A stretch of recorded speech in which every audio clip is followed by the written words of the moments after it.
नासिन breaking news आहे। मोहन जे दड़े मां सां शेयर कयूं पिया। मोहन जो दड़ो वेझो सीहड़ थाणे जी हद में हथियारबंदनि जी फायरिंग में नौजवान मारिजी वियो।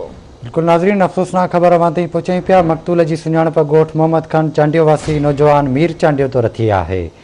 अवां ताईं ख़बर पहुचायूं पिया। मोहन जो दड़ो वेझो सीहड़ थाणे जी हद में हथियारबंदनि जी फायरिंग में नौजवान मारिजी वियो आहे, जॾहिं त मक़तूल जी सुञाणप ॻोठ मोहम्मद खान चांडियो वासी नौजवान मीर चांडियो तो रथी आहे। तफ़सील मालूम कंदासीं मोहन जो दड़ो मां गुलाम मुस्तफ़ा जतियाल खां। जी गुलाम मुस्तफ़ा, छा तफ़सील आहिनि? जी बिल्कुल ॿुधाईंदा हलूं त सीहड़ थाणे जी जेका हद आहे, ॻोठ आहे मोहम्मद खान चांडियो, जिते ही वाक़ियो पेश आयो आहे। ॻोठ सामचिया में अव्हां खे ॿुधाईंदा हलूं त नौजवान आहे मीर चांडियो जो पंहिंजे दुकान ते वेठो हो। टे ॼणा जेके मोटरसाइकिल ते सुवार थी अची करे ऐं हुनखे गोलियूं हणी ऐं क़त्ल करे छॾियो।